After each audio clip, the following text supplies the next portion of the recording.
based model for code search with texture and structure features. Hello everyone, my name is Huanhuan from Chongqing University in China.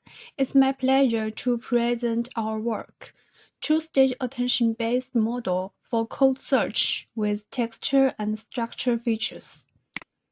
What is code search?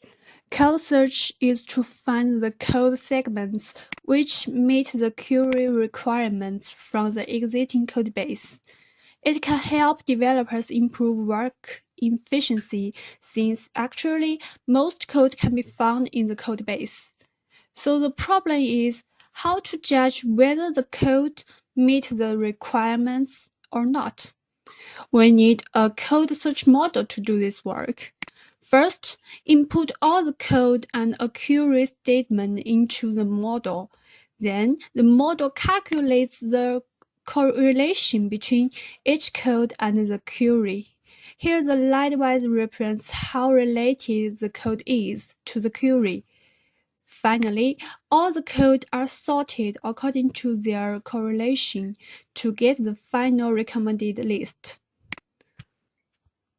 So how to accurately find the corresponding code is the biggest challenge in code search, which is caused by the gap between natural language and programming language. Here we explain what this gap is from three aspects. First, code usually calls a series of API interfaces to access the implementation of functions. An API interface usually involves detailed operation. Only this ordered combination of these operations can achieve specific functions. So the difference between the detailed operation and its achieved function causes the gap in code search.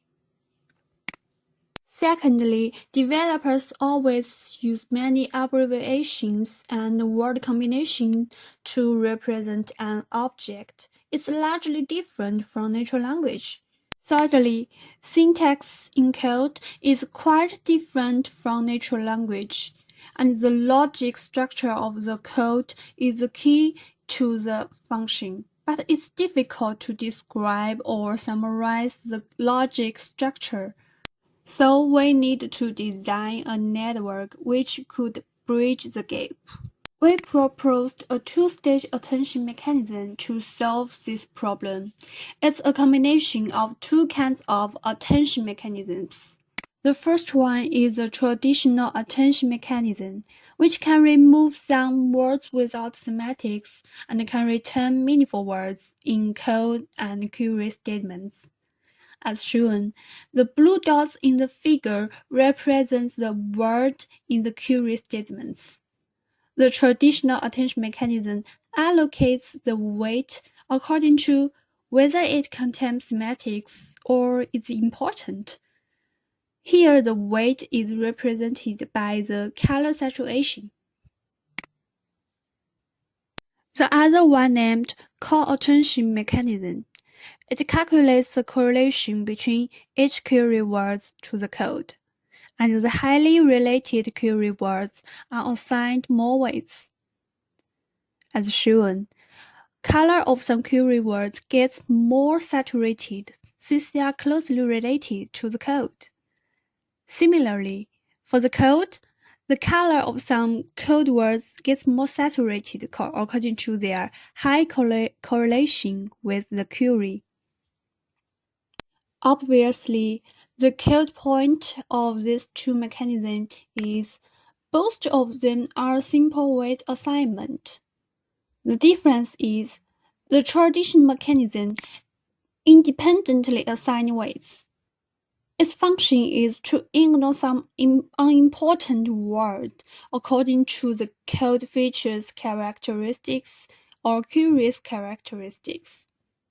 But call attention mechanism considered both languages.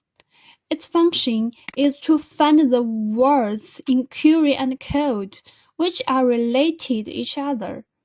So we proposed two-stage attention mechanism, which is the cooperation of the two attention mechanisms.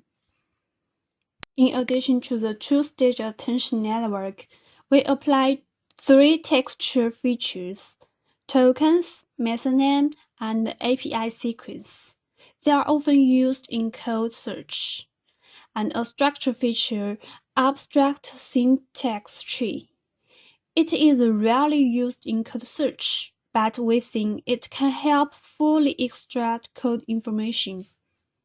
This is the framework of our model. In the first stage, we applied traditional attention mechanism on query, method name, tokens, API sequence, and AST to extract important information. Then in the second stage, we fed them into a co-attention mechanism to extract their potential correlation.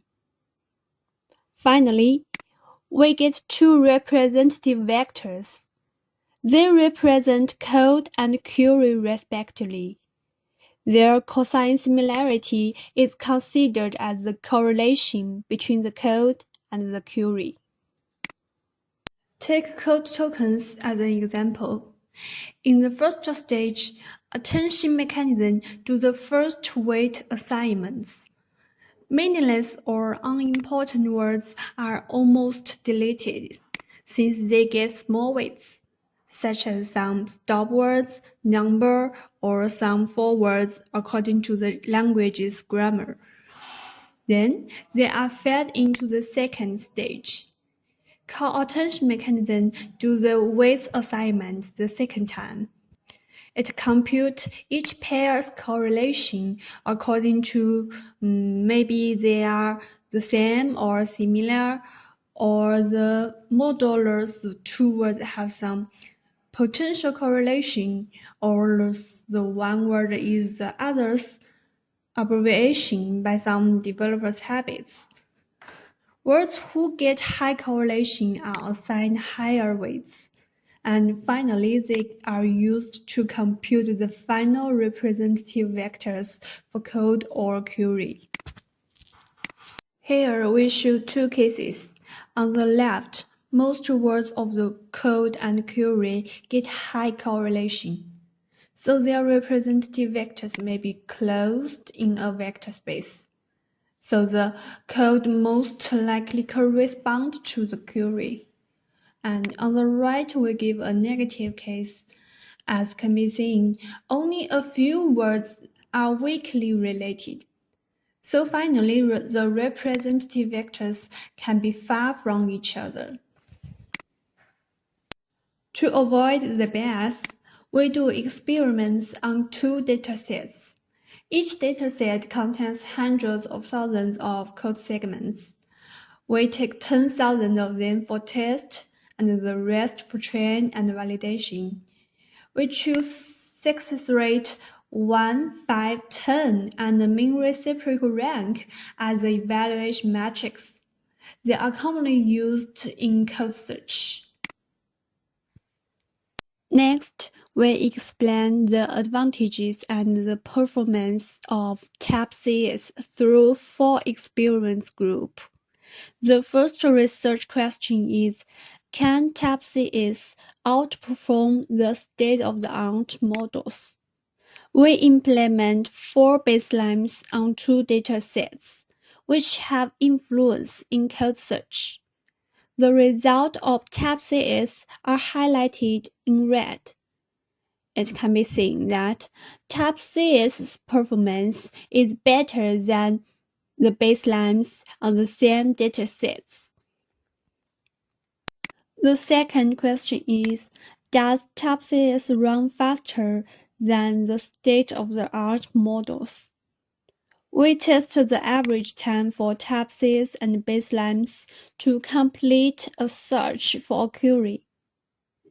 The highlighted part is TAP-CS result.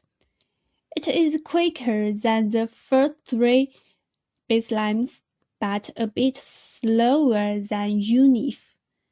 Actually, it's reasonable since UNIF only contains one code feature and applies a very simple network. The third question is, how do texture and structure features affect the model performance? So we do ablation experiments for 3 models.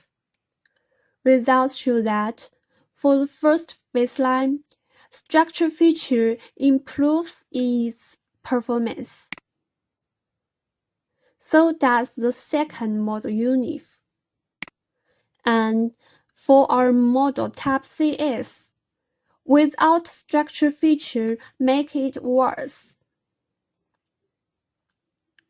From these results, we conclude that the structure feature is very useful in code search. The final question is, how does the two-stage attention network improve the model performance? All the 3 models shown in the table use both structure features and texture features. So compared to the 2 baselines, Type CS gets the best performance. That means Type CS network two-stage attention mechanism gets the best performance in code search. Finally, our model still has a lot to be desired, such as investigating more code features and design more effective network to solve the gap between different languages. That's all. Thanks for listening. Hello everyone, my name is Huanhuan from Chongqing University in China.